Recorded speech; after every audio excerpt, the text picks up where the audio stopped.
नमस्कार। आज हम कक्षा 9 के चैप्टर फ्रेंच रिवॉल्यूशन को समझने की कोशिश करेंगे। मेरा फोकस इस वीडियो में कॉजेज़ ऑफ फ्रेंच रिवॉल्यूशन पर रहेगा। Learning objectives as per syllabus, familiarize with the names of people involved, the different types of ideas that inspire the revolution, and the wider forces that shaped it. So, with concern to objective, my focus will be on types of ideas, peoples and the forces. वो आप chapter जब read करेंगे तो आप जो different characters है इसके उनके बारे में जानेंगे। Know know the use of written oral and visual material to recover the history of revolution. जो कुछ भी हुआ उसको समझने के लिए, उसकी अंडरस्टैंडिंग करेक्ट क्रिएट करने के लिए उस वक्त के जो भी मटेरियल अवेलेबल है या जो बाद का जो एनालिसिस अवेलेबल है उन चीज़ों को पढ़ के हिस्ट्री को रिक्रिएट करना होता है। तो वो भी जब आप टेक्स्ट बुक पढ़ेंगे तो उसमें डिफरेंट सोर्सेज को आप एग्जामिन करके इस ऑब्जेक्टिव को अचीव कर सकते हैं। So my focus will be on the ideas. French revolution को समझने से पहले ये समझना जरूरी है कि वहाँ की सोसाइटी कैसी थी, वहाँ का पॉलिटिकल स्ट्रक्चर कैसा था, कौन कौन से लोग थे और रिवॉल्यूशन उन लोगों के बीच में कॉन्फ्लिक्ट क्या थी जिससे रिवॉल्यूशन हुई। So to understand the organisation of society, आपकी बुक में एक डायग्राम है उसको समझ लेते हैं। सोसाइटी जो फ्रांस की सोसाइटी है वो 3 एस्टेट्स में डिवाइड थी। First estate, second estate and third estate. Estate को आप कॉमनली कह सकते हैं ग्रुप्स। वहाँ की सोसाइटी में 3 ग्रुप थे बेसिकली। जो पहला डोमिनेंट ग्रुप या एस्टेट था उसमें क्लर्जी था। ये so all these are religious authority. वहाँ का जो कैथोलिक धर्म था उससे रिलेटेड जितने भी लोग थे उसकी हायरार्की में जो भी वहाँ के pope, bishop, arc bishop, cardinals, ये सब क्लर्जी का पार्ट होते थे। ये वहाँ की जो जितना भी रिलीजियस सेरेमनी है वो करते थे, राजा के कॉन्टैक्ट में रहते थे। इनके पास में जो रिलीजियस प्लेसेस की अथॉरिटी होती थी और छोटे-मोटे जो डिसीजंस है वो भी ये लोग लिया करते थे। दूसरे लेवल पे नोबिलिटी थी। नोबिलिटी में राजा और उसकी सारी मशीनरी आती थी। उसके राजा के सारे ऑफिसर्स, राजा के रिलेटिव। यहाँ पे 2 तरह के लोग मिलेंगे बेसिकली, एक हेरिडिटरी जो राजा से बहुत जुड़े हुए हैं और दूसरे जो राइट्स या तो खुद नॉबल बने हैं अपनी पोजीशन अचीव करके या फिर राजा उनको कोई पोजीशन देता है। तो इस तरह से डिफरेंट टाइटल वाले लोग जैसे आपके ड्यूक, नाइट्स, इस तरह के लोग इसमें आएंगे। और बाकी जो सारे कॉमन लोग हैं वो सब big businessman, merchant, lawyer, peasant, artisan, small peasants, ये सब आपके थर्ड स्टेट में आएंगे। तो हम क्या देखेंगे, ये जो 97 टू 98% लोग यहाँ पर हैं, 2%, 1.5 टू 2% लोग यहाँ पर है एंड लेस देन 1% यहाँ पर है। और यहाँ इस जो आपकी थर्ड एस्टेट है उसमें हम क्या देखेंगे, जो पीजेंट है वो यहाँ का सबसे बड़ा पार्ट है। मतलब 90% जो लोग हैं वो फ्रांस में वो क्या है, एक तरह से पीजेंट्स। पीजेंट्स स्मॉल फार्मर और लैंडलेस फार्मर्स जो बेसिकली वहाँ की जो फीडल सिस्टम है, ये आप पूरे यूरोप में उस वक्त कुछ तो देखेंगे वो फीडलिज्म मिलेगा। तो जो नीचे के लेवल पे जितने भी लोग वर्क करने वाले हैं, जो एग्रीकल्चर का काम कर रहे हैं, वो सारे पीजेंट्स हैं। और जैसे हमारे यहाँ पे पार्लियामेंट वर्ड यूज़ किया जाता है, उस वक्त वहाँ पे जो पार्लियामेंट थी वो एक तरह से उस पार्लियामेंट को एस्टेट जनरल कहा जाता था। लेकिन वो इतनी उसकी जो वर्किंग अथॉरिटी है वो इतनी ज़्यादा नहीं थी, क्योंकि वो राजा की विल पर डिपेंड थी कि उसकी मीटिंग कब बुलानी है या उसमें कौन से लोग नॉमिनेट होंगे। इसलिए वो डेमोक्रेटिक नहीं थी। इस एस्टेट जनरल में फर्स्ट एस्टेट से 300 लोग, सेकंड एस्टेट से 300 और थर्ड एस्टेट से 600 लोग जाते थे। लेकिन वोटिंग करने का राइट तीनों एस्टेट के पास में केवल सिंगल वोट का राइट था। अगर किसी भी इशू पर प्रॉब्लम होती है तो तीनों स्टेट को एक एक वोट देने का राइट था। मान लिया कि टैक्स बढ़ाना है तो अगर दोनों स्टेट ने कह दिया कि टैक्स नहीं बढ़ना है, तो तीसरी स्टेट के 600 लोग भी अगर यस कह देंगे कि टैक्स बढ़ना है, तब भी नहीं बढ़ेगा, क्योंकि इनके पास में भी केवल एक सिंगल वोट का ही राइट था। तो एक तरह से वो डेमोक्रेटिक स्ट्रक्चर नहीं था। जहाँ तक राइट्स की बात है, क्लर्जी के पास में बहुत सारे राइट्स थे। वो सारी फैसिलिटीज एंजॉय करते थे। रिलीजियस डिसीजन वो लेते थे, रिलीजन को एक्सप्लेन वो करते थे, और ये किसी भी तरह का टैक्स नहीं देते थे।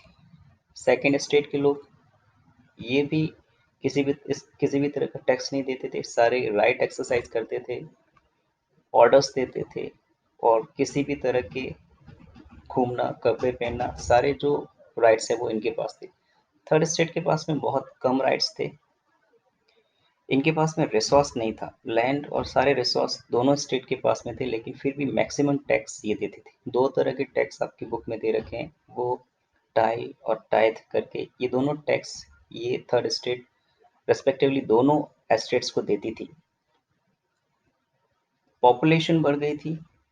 आप देखेंगे कि 1789 तक फ्रांस की पॉपुलेशन 28 मिलियन हो गई थी, और इसमें सबसे ज़्यादा जो क्लास बढ़ा था वो था मिडिल क्लास। आमतौर पर जो यूरोपियन सोसाइटीज़ है उसमें हमें ये मिडिल क्लास की ग्रोथ है वो इस एज में जाके ज़्यादा हो जाती है, क्योंकि ओवरसीज ट्रेड और जो इंडस्ट्रियल एक्टिविटीज़ बढ़ जाने के कारण मिडिल क्लास थोड़ा बढ़ जाता है। तो मिडिल क्लास जब भी बढ़ेगा वो क्या करेगा, नोबिलिटी की तरह राइट्स की डिमांड करेगा। और जो लोअर क्लास है उसके लिए हम क्या देखेंगे कि लोअर क्लास उस वक्त तक फ्रांस में जो एक देखेंगे कि जो मेजर पॉजिटिव जो वहाँ की पॉपुलेशन है, पीजेंट्स, पीजेंट्स के लिए वहाँ पे जो सर्कमस्टेंसेस है वो बहुत बेकार हो गए थे। एक तरह से वहाँ पे ड्रॉट, फेमाइन इस तरह की कंडीशन हो गई, तो एग्रीकल्चर आउटपुट गिर गया, और जो डेली नीड्स की जो चीज़ें हैं उनकी जो प्राइसेस है वो बढ़ गई।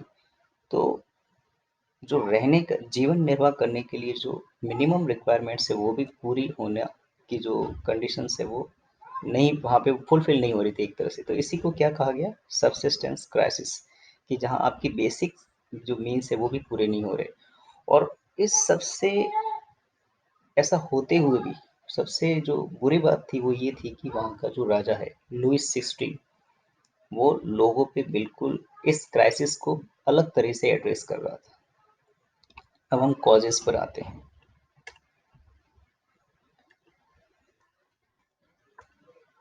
अगर हम हिस्ट्री के किसी भी इवेंट्स के कॉजेस को बहुत सिंप्लीफाई करेंगे, तो हम उन्हें इस तरह से लिख सकते हैं कि किसी भी घटना के पीछे कुछ पॉलिटिकल कॉजेस होते हैं, कुछ सोशल कॉजेस होते हैं, कुछ इकोनॉमिक, कुछ रिलीजियस, और कुछ इंटेलेक्चुअल कॉजेस होते हैं। अब अगर आप फ्रांस की सोसाइटी के स्ट्रक्चर को और वहाँ की जो पॉलिटी है उसकी वर्किंग स्टाइल को देखेंगे, तो इन इन कॉजेज में आप किसी न किसी एक पॉइंट्स को लिख सकते हैं।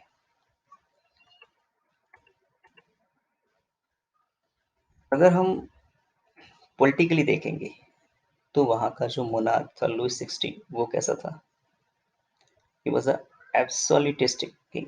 वो एक एब्सोल्यूट रूलर था, बिल्कुल लोगों की बात नहीं सुन रहा था। लुईस 16 अपनी मर्जी से रूल कर रहा था, एक्स्ट्रावेगेंट था, उसकी जो रानी है वो भी एक्स्ट्रावेगेंट थी, और कोई रिफॉर्म्स करने के बारे में नहीं सोच रहा था। तो पॉलिटिकली वो केवल अपने जो राइट्स है उनको यूज कर रहा था, अपनी ड्यूटी को नहीं। जो उसके मोरल ऑब्लिगेशन है उनको वो पूरा नहीं कर रहा था। सोशल कॉजेज में हम क्या देखेंगे, सोसाइटी में हायरार्की थी। हमने देखा कि there was the society was divided into three estates, और वहाँ पे जो थर्ड एस्टेट्स है उसके पास किसी भी तरह के राइट्स नहीं थे। मिडिल क्लास का राइज हो रहा था और वो अपने राइट्स के लिए डिमांड कर रही थी। जो जीवन जीने के लिए जो बेसिक नीड्स है वो भी वहाँ पे उनकी जो बेसिक्स नीड्स के लिए जो है उनकी प्राइसेस भी बढ़ रही थी, और जो किंग है वो मोनार्क है वो उन पे ध्यान नहीं दे रहा था। इकोनॉमिकली जो कॉमन मैन है वो थर्ड स्टेट पे सारा टैक्स बर्डन था, और राजा क्या कर रहा था, और टैक्स बढ़ाने की बात कर रहा था। रिलीजियसली जो क्लर्जी है, जो फर्स्ट एस्टेट है, वो राजा को ऑर्डर दे रही थी, बहुत ज़्यादा एडमिनिस्ट्रेशन में इंटरफेयर कर रही थी और लोगों से टैक्स भी ले रही थी, टाइथ नाम का टैक्स। और इसके अलावा जो रिलीजियस अथॉरिटी है, वो बहुत सारी प्रॉपर्टी का भी स्टोरेज कर रही थी। एंड अल्टीमेटली उस वक्त तक अमेरिकन रिवॉल्यूशन हो चुकी थी। लुइस 16 ने फ्रांस की आर्मी को अमेरिका की हेल्प के लिए भेजा था। तो जो लोग भी वहां गए, they were also inspired with the idea of American revolution. और उस वक्त तक जो पॉलिटिकल एडवांसमेंट है, राइट्स को लेके, पॉलिटी को लेके, गवर्नमेंट को लेके, वो इतना हो चुका था कि उस वक्त तक के जो थिंकर्स है, उन सब के आइडियाज भी धीरे धीरे फ्रांस में पॉपुलर हो गए थे। तो जब हम इन कॉजेस की तरफ देखते हैं, तो ये सारे लॉन्ग टर्म कॉजेस में आएंगे कि लंबे समय से ये सब कुछ हो रहा था। लेकिन शॉर्ट टर्म या इमीडिएट कॉज क्या था कि वहाँ की इकोनॉमिक कंडीशन बेकार होने के बावजूद भी फ्रांस पूरा डेब्ट में था। फिर भी जो फ्रांस का राजा है, वो लोगों का टैक्स बढ़ाने के बारे में सोच रहा था। उसने टैक्स बढ़ाने के लिए एस्टेट जनरल की जो है मीटिंग बुलाई। वन हेड वन वोट का जो प्रपोजल था थर्ड स्टेट का, उसको रिजेक्ट किया और टैक्स बढ़ाने के बारे में सोचा तो लोगों ने मना कर दिया। और जो ये आपकी जो थर्ड स्टेट है, वो फिर अपने आप को क्या डिक्लेयर कर देती है, फ्रांस की पार्लियामेंट डिक्लेयर कर देती है। और इसी से फिर फ्रेंच रिवॉल्यूशन की शुरुआत हो जाती है। तो आई होप कि आपको ये कुछ कॉजेस समझ में आएंगे। अब मेरा जो फोकस है वो इंटेलेक्चुअल कॉजेस पर है। आप थोड़ा उसको समझने की कोशिश करेंगे। वर्ड यूज जो किया गया है वो फिलोसोफर्स है। तो फिलोसॉफी क्या है आपका, जो स्टडी ऑफ नॉलेज कह सकते हैं।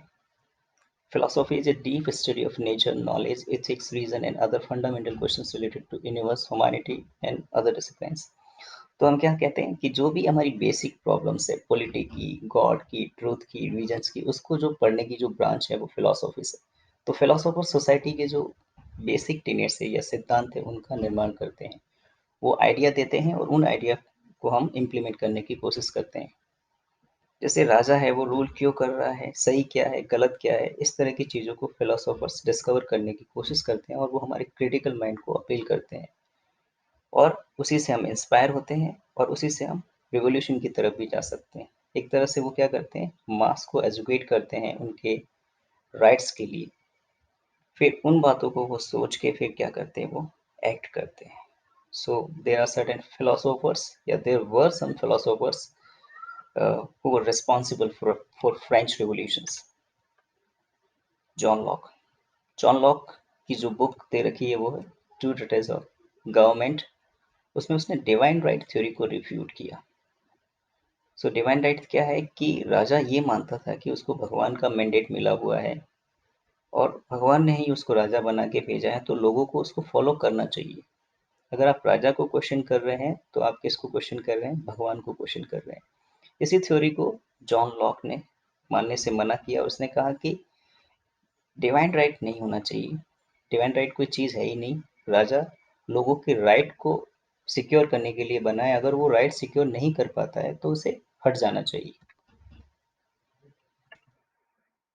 दूसरा जो थिंकर थे वो रूसो थे। रूसो की जो फेमस बुक है वो सोशल कॉन्ट्रैक्ट है। वो जॉन लॉक से थोड़ा आगे जाते हैं और वो कहते हैं कि there is a contract between king and his subject. लोगों और राजा के बीच में एक समझौता है कि राजा को हमेशा जनरल विल है उसके अकॉर्डिंग रूल करना चाहिए। जनरल विल क्या है, जो सामूहिक इच्छा है, लोग सारे लोग क्या चाहते हैं। अगर राजा उस जनरल विल के अकॉर्डिंग रूल नहीं कर रहा है तो राजा को लोगों को हटाने का अधिकार है। यही सोशल कॉन्ट्रैक्ट या सामाजिक संविदा या सामाजिक समझौता कहलाता है। इसको हम पॉपुलर सॉवरेनिटी थ्योरी भी कहते हैं कि जब तक जो संप्रभुता है वो आम लोगों में है, राजा में नहीं है। और जो हमारे तीसरे थिंकर है वो है मॉन्टेस्क्यू। मॉन्टेस्क्यू का कहना था कि अगर राजा ही लॉ बनाएगा, राजा ही उनको एग्जीक्यूट करेगा और राजा ही उनको जज करेगा, जैसा कि हमारे जो ऑर्गन्स ऑफ गवर्नमेंट में होता है, एग्जीक्यूटिव, आपका लेजिस्लेचर और आपका जुडिशरी, अगर सारे काम एक ही राजा को दे दिए तो वो उस पे किसी भी तरह का कंट्रोल नहीं रहेगा। इसलिए चेक एंड बैलेंस करने के लिए ज़रूरी है कि लॉ बनाने का, लॉ इम्प्लीमेंट करने का और लॉ को इंटरप्रेट करने का काम अलग-अलग ऑर्गन को देना चाहिए। और उसी को देखते हुए हम आज की जितनी भी मॉडर्न डेमोक्रेसीज़ है, वहाँ पर आप देखेंगे there are certain organs of the government और उनको अलग-अलग काम दिए। और इसी बात को फिर अमेरिका में फ़ॉलो किया गया और बाद में आप देखेंगे इसको फ्रांस में भी फ़ॉलो किया गया। तो उस वक़्त भी ये थ्योरी थोड़ी-सी पॉपुलर हुई, मोंटेस्क्यू के आइडिया को फ़ॉलो करने की कोशिश की गई, हालाँकि इसको पहली बार अमेरिकन्स ने फ़ॉलो किया, फ्रांस में बहुत बाद में किया गया, लेकिन पार्शियली ये थ्योरी भी रिस्पॉन्सिबल थी फ्रेंच रिवॉल्यूशन के लिए। तो आई होप इन तीनों के बारे में आपको थोड़ा-सा समझ में आया होगा। Thank you.